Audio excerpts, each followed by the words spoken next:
मेरे प्यारे मित्र नमस्कार। आज का टॉपिक है रिलेशन बिटवीन के एंड एच। हम थर्मल कनेक्टिविटी के और हीट ट्रांसफर कोएफिशिएंट एच में रिलेशन स्टेबलाइज करने वाले हैं। हम देखेंगे किस तरीके से ये दोनों आपस में रिलेटेड हैं और उसका क्या फ़ायदा निकल के आता है, हम इसको देखेंगे। चलिए देखिए, हम बात करने वाले हैं। हम यहाँ पर हीट ट्रांसफर कोएफिशिएंट निकालना चाहते हैं, बट हम साथ में क्या है कि रिलेशन चाहते हैं के और एच में, जबकि हम जानते हैं दोनों चीज़ें अलग अलग हैं। कि हम तब यूज करते हैं जब हीट ट्रांसफर कोएफिशिएंट होता है कंडक्शन के थ्रू, हीट ट्रांसफर कंडक्शन के थ्रू होता है, और एच हम तब यूज करते हैं जब हीट ट्रांसफर हो रहा होता है कन्वेक्शन के थ्रू। दोनों बातें अलग अलग हैं। तो मैंने आपको बताया था कि हीट ट्रांसफ़र अगर ज़रूरी नहीं है कि वो सॉलिड में ही होता हो कंडक्शन के थ्रू, वो लिक्विड में भी और गैस में भी हो सकता है। मतलब मैंने बोला था कि हीट ट्रांसफ़र अगर कन्वेक्शन के बारे में बात करें, कन्वेक्शन कहाँ पाया जाता है, तो ऐसा नहीं है कि वो सिर्फ सॉलिड में पाया जाता है, वो लिक्विड और गैस में भी पाया जाता है, मैंने आपको बताया था। पर उसकी कंडीशन थी, मैंने कहा था कि अगर हमारे पास कोई बहुत पतली स्पेस है, दो थिन प्लेट इनके बीच में जगह है, यहाँ पर लिक्विड भरा हो या फिर गैस भरी हो, और इस तरीके से भरी हो, उसके पार्टिकल जो होते हैं वो ओवरऑल, मतलब हम उनको देख रहे हैं मैक्रोस्कोप पे, मतलब मैक्रो लेवल पे देख रहे हैं IMA। तो वो क्या है कि वो चलते हुए नहीं, उनमें मोशन नहीं है। तो वहाँ पर हीट ट्रांसफ़र अगर होगा तो चाहे गैस हो लिक्विड, फिर भी वहाँ पर कंडक्शन के थ्रू ही होगा। तो इस कॉन्सेप्ट को हम ध्यान रखते हुए यहाँ पर काम कर रहे हैं। तो यहाँ पर हम लोगों ने इससे पहले हम लोग पढ़ चुके हैं कि हीट ट्रांसफ़र जो अगर कन्वेक्शन के थ्रू कहीं पर हीट ट्रांसफ़र हो रहा है तो वो दो तरीके से हो सकता है। एक तो हमारा हो सकता है कि वो कन्वेक्शन थ्रू हो सकता है, उसमें क्या है कि फ्री कन्वेक्शन हो सकता है, और साथ में फ्री कन्वेक्शन साथ में क्या हो सकता है कि वो फ्री कन्वेक्शन हो सकता है और फोर्स कन्वेक्शन हो सकता है। ठीक, तो अगर कहीं पर हम देख रहे हैं कि हीट ट्रांसफ़र इस तरीके से हो रहा है, मान लो हमारे पास ये हमारे पास एक वेसल है, यहाँ पर इसको गर्म हमने टेम्परेचर T है, सरफेस टेम्परेचर, इसको बहुत हमने गर्म कर रखा है, और इसके ऊपर हम देख रहे हैं कि लिक्विड भरा हुआ है। और अगर इसमें क्या है कि ऑटोमेटिक नीचे वाली लेयर का टेम्परेचर ज़्यादा है, ऊपर लेयर का टेम्परेचर कम है, तो इस वजह से क्या होगा, नीचे वाले पार्टिकल का जो वॉल्यूम है बढ़ जाएगा, और फिर वो नेचुरली डेंसिटी कम ऊपर उठेगा, बायोंसी इफेक्ट की वजह से ऊपर उठेगा। तो और फिर ऊपर वाला पार्टिकल भारी है वो नीचे आएगा, नीचे वाला हल्का होकर ऊपर जाएगा। इस तरीके से हो रहा है, तो हम उसको बोलते हैं नेचुरल कन्वेक्शन है। और नेचुरल कन्वेक्शन में जो हमारा जो हीट ट्रांसफ़र कोएफिशिएंट मिलता है मुझे कम मिलता है। अब वो ओनली डेंसिटी का फंक्शन होता है कि जो लिक्विड डेंसिटी है वो क्या है, बेसिकली वो बायोंसी फोर्स पे डिपेंड करता है। हम बोल सकते हैं कि वो बायोंसी फोर्स BF पे डिपेंड करता है heat transfer coefficient in case of natural convection, free convection. वही अगर हम बात करें कि अगर इसी वेसल में क्या है कि हमारे पास टेम्परेचर ज़्यादा है इन बॉटम का, सरफेस का, और एक एडिटर लगा दे रहे हैं, तो जल्दी जल्दी हम इसका टेम्परेचर बढ़ेगा। जो सरफेस के जो एनर्जी है वो बहुत तेज़ी से लिक्विड में ट्रांसफ़र होगी, फिर बड़ा ठंडा लिक्विड नीचे आएगा, फिर हीट ट्रांसफ़र होगा तेज़ी से, यानी रेट ऑफ हीट ट्रांसफ़र बढ़ जाएगा। तो this is called force convection.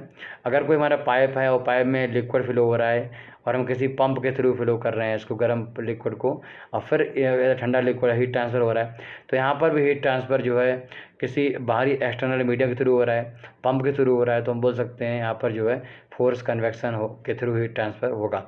और यहाँ पर जो हीट ट्रांसफ़र फोर्स कन्वेक्शन के थ्रू मुझे मिलने वाला है वो क्या है, बहुत ज़्यादा मिलता है इसके जो नेचुरल कन्वेक्शन है उसके थ्रू।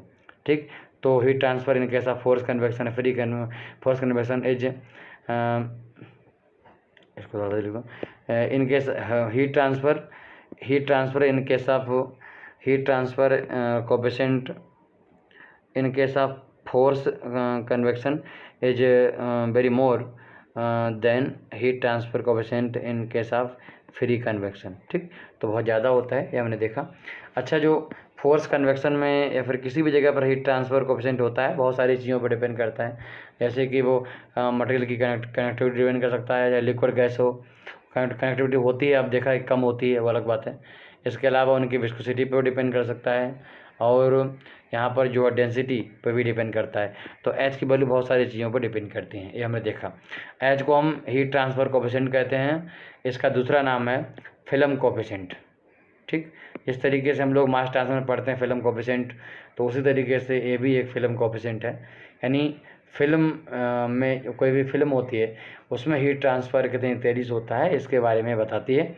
और चलिए हम यहाँ पर एक फ़िल्म को अज्यूम कर लेते हैं। देखिए हमारे पास केस जो है, हम आपको फिजिकल केस बताऊँ, ये हमारे पास प्लेट है जो गर्म प्लेट है, ठीक। और इसके ऊपर क्या है कि इस प्लेट का टेम्परेचर ज़्यादा होगा और डेफिनेट इसका टेम्परेचर ज़्यादा होगा, TS मान लिया।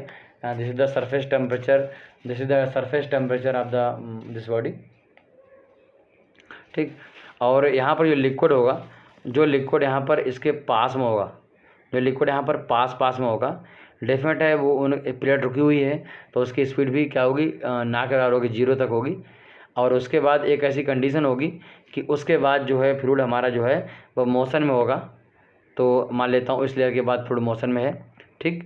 जब फ्लूइड मोशन में होता है तो उसका टेम्परेचर सबका एक हो जाता है, इसको हम बल्क टेम्परेचर बोल सकते हैं, T0 बोल सकते हैं। T0 is the bulk temperature, मतलब इसके बाद टेम्परेचर में कोई चेंज नहीं हो रहा है, बल्क टेम्परेचर BOL के बल्क टेम्परेचर है। और यहाँ पर जहाँ पर जिस टेम्परेचर जो चेंज हो रहा है, टेम्परेचर जो घट रहा है, वो टेम्परेचर इस तरीके से घट रहा है।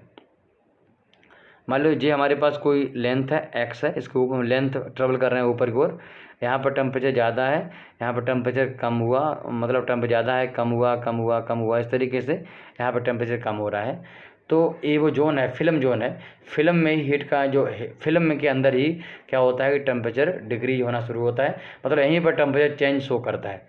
तो टेम्परेचर में चेंज होने वाला है वो सिर्फ फिल्म में होता है, और बल्क में कोई भी टेम्परेचर चेंज होने वाला नहीं है, हर जगह टेम्परेचर सेम है।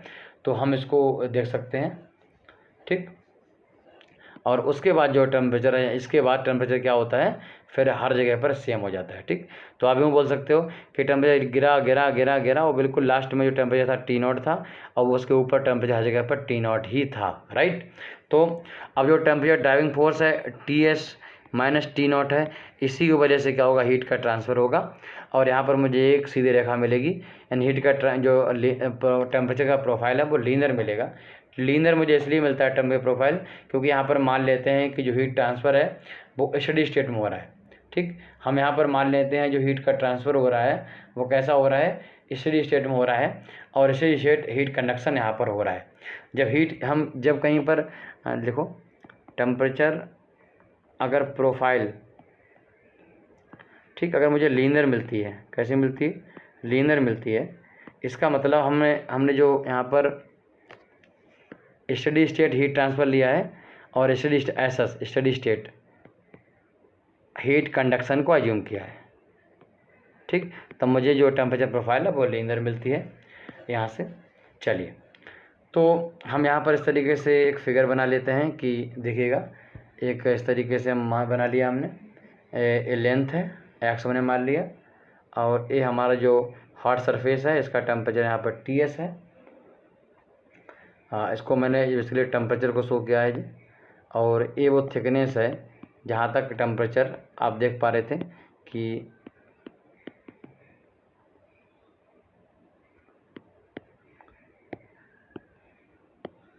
इतनी थिकनेस से हम देख पा रहे हैं कि टेम्परेचर डाउन हो रहा है। तो यहाँ पर हम इस तरीके से बोल सकते हैं कि भैया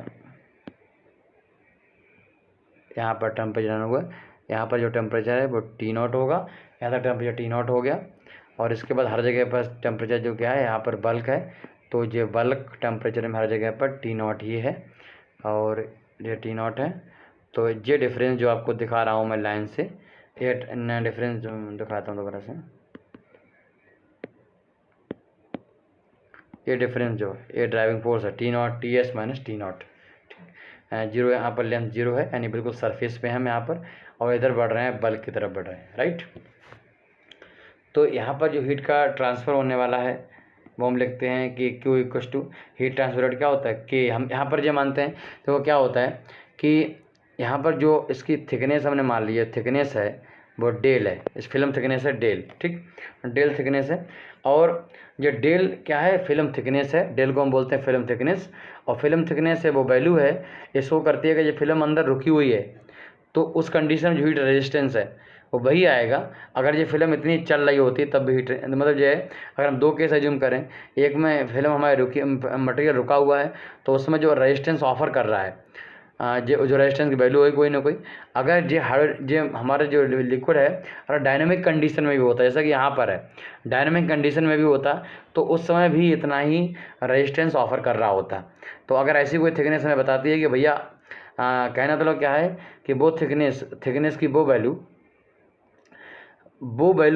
थिकनेस की वो वैल्यू मतलब वो मोटाई जो हमें बताती है कि भाई इसमें जो रेजिस्टेंस लग रहा है ना R1, ठीक, रेजिस्टेंस लग रहा है R1, तो हम कितनी थिकनेस मतलब हम कहने मतलब क्या है, इसमें रेजिस्टेंस हमारा लग रहा है R2, समझ गए, R2 इधर मोशन में है, इधर रेजिस्टेंस लग रहा है R2। तो ये कहना चाह रहा है कि हम जो फिल्म के अंदर कितनी थिकनेस लें, तो डेल थिकनेस लें कि जो यहाँ पर अंदर रेजिस्टेंस लगने वाला है वो उतना ही लगेगा, इतना R2 लगेगा, मतलब R1 और R2 बराबर हो जाएंगे, ठीक। R1 बराबर R2 होने के लिए जो थिकनेस हमें रिक्वायरमेंट है किसमें, फिल्म में, ठीक, उसको हम क्या बोलते हैं, फिल्म थिकनेस बोलते हैं, राइट। इसने बोला कि भैया हम दो केस ले, एक तो मोशन में है, एक हमारा स्टैटिक कंडीशन में है। तो फिल्म थिकनेस वो थिकनेस होती है जो हमें बताती है कि फिल्म के अंदर इतनी थिकनेस ले लें तो रेजिस्टेंस वही लगेगा, R1 वही हो गया वैल्यू जो हमारा R2 में लगता था, ठीक। सीधा मतलब है कि हमें यहाँ पर मतलब फिल्म थिकनेस हमें ये बताती है कि भाई हम कितनी थिकनेस हम फिल्म के अंदर लें जिससे रेजिस्टेंस वही लगेगा, स्पेशली कंडीशन में रेजिस्टेंस वही लगेगा जो कि हमारा हाइड्रोडायनेमिक कंडीशन में लगता था। सीधा मतलब यहाँ पर ये है, ये हमें ये बताना चाहता है कि रेजिस्टेंस कितना ज़्यादा लग रहा है। रेजिस्टेंस ज़्यादा लगने का मतलब है हीट ट्रांसफर कोएफिशिएंट कम होना, ठीक। हीट ट्रांसफर कोएफिशिएंट का अगर हम उल्टा करेंगे तो उसको हम क्या बोलेंगे, इसे बोलेंगे कन्वेक्टिव रेजिस्टेंस, लिख लो कन्वेक्टिव रेजिस्टेंस। चलिए, तो अगर हम लिखेंगे Q तो इक्वल्स टू माइनस, यहाँ पर अगर हम मान लें कंडक्शन थ्रू हीट ट्रांसफर हो रहा है तो dt अपॉन dx, तो dt जो है वो हमारा होगा, हमेशा कम माइनस ज़्यादा लिखते हो, ठीक, तभी माइनस इसलिए ले रखा है तो यह माइनस आएगा तो प्लस में कन्वर्ट कर देगा और थिकनेस इतनी होगी। अरे आपने देखा है ना, ऐसे बोलते हैं KA minus dt upon dx। तो ये dt क्या है, ये dt जो है T2 माइनस T1 है, मतलब बाद वाला, कम वाला माइनस ज़्यादा वाला, ठीक। तो अगर हम कंडक्शन के थ्रू हीट ट्रांसफ़र हो रहा है, कंडक्शन के थ्रू हीट ट्रांसफ़र हो रहा है, ठीक है, तो इसमें क्या होगा कि HA डेल्टा T, ये न्यूटन्स लॉ ऑफ कूलिंग यहाँ पर लगा दिया मैंने। अगर इतना अगर हीट ट्रांसफ़र इसमें कन्वेक्शन के थ्रू होता तो HA डेल्टा T आता, TS माइनस TT होता, तो इसको हम यहाँ से कैंसिल कर सकते हैं, इस तरीके से कैंसिल कर सकते हैं, A से A कैंसिल हो जाएगा, हमारे पास जो H बचेगा वो बचेगा K माइनस, देखो ये TS माइनस T नॉट है, ये T नॉट माइनस TS, तो माइनस हमने यहाँ पर माइनस भी क्या होगा, कैंसिल हो जाएगा, ठीक। तो सॉल्व कर लोगे, अरे यार नहीं समझे, इसको लिख लो KA TS minus T nought del equals to HA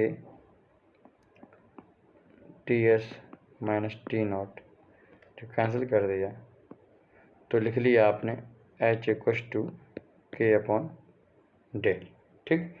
तो अगर उस मटेरियल की जे के वैल्यू आपको पता हो, जो कि आपको नॉर्मली पता होती है, दी होती है, बस इसको पता करना थोड़ा सा मुश्किल काम है। हम कैसे पता करें कि लिक्विड भरा हुआ है तो कहाँ तक वो स्टैग्नेंट फिल्म बन रही है, ठीक। तो ये मुश्किल काम है, हम डिफरेंट एनालोगस फार्मूला के थ्रू इसको पता करते हैं। अगर ये पता हो जाए तो हम आराम से उस मीडियम की लिक्विड की थर्मोकंडक्टिविटी हम निकाल सकते हैं। आप बार के इंटरव्यू में ऐसे पूछ सकता है आपसे, तो ऐसे आप बता सकते हो, ठीक। जो हम डिफरेंट फिल्म थ्योरी लेते हैं उनके थ्रू हम इस डेल की वैल्यू को निकालते हैं।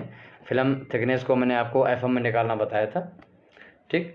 एक्चुअली ऐसी कोई फिल्म नहीं होती है, एक्चुअली कोई हमने इसके कल्पना की है कि ऐसी फिल्म होती होगी, इतनी कोई वैल्यू होती होगी, इसलिए हम इसको फिक्टियस फिल्म भी कहते हैं, फिक्टिटियस बोलते हैं, फिक्टिटियस,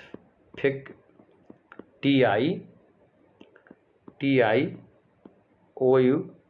फिल्म, मतलब ऐसी फर्जी फिल्म, मतलब सॉरी फर्जी बोलता हूँ, इसका मतलब है कि मानी हुई है ना, कल्पना की हुई एक इमेजिनरी फिल्म है। तो आप इसके बारे में लिखो, डेल के बारे में। The physical significance of del is that it is the thickness of stagnant layer of fluid, जो ए वाली है ना इसकी, तो it is the thickness of stagnant layer of fluid that offer the same heat transfer resistance as that which actually exist in fluid under the given hydrodynamic condition।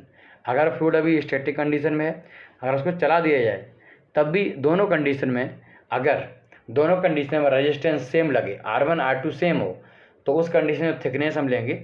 हमने क्या देखा, मान लो थिकनेस हमने ली 10 सेंटीमीटर, ठीक, तो रेजिस्टेंस पता किया और फिर उसको चला दिया। तो अब हम देख रहे हैं कि चलाने पर रेजिस्टेंस कितना, चलाने पर भी रेजिस्टेंस सेम है थिकनेस का, इतने थिकनेस चलने पर, तो मालूम पड़ा नहीं सेम है, तो हटाओ, लेंथ बढ़ा दी हमने, फिर चेक किया अब सही है, तो उसको हम डेल बोल देंगे। अब उस डेल से डिवाइड करेंगे के को, तो मुझे एच मिल जाएगा, right, this is the meaning. तो मुझे लगता है काफ़ी मज़ा आया होगा आपको। इसको रिलेशन याद रखिए, एच इक्वल्स टू के अपॉन डेल, और इसी से हमें एग्जाम में पूछे जाते हैं। तो फिर मिलते हैं, नमस्कार। इसमें एक क्वेश्चन पूछा है कि भैया इसके जो टेम्परेचर प्रोफाइल है वो लीनियर क्यों है, तो आप बताओगे क्योंकि यहाँ पर माना है स्टेडी स्टेट कंडक्शन माना है, इसलिए लीनियर है। ओके, फिर मिलते हैं, नमस्कार, जय हिंद, जय भारत।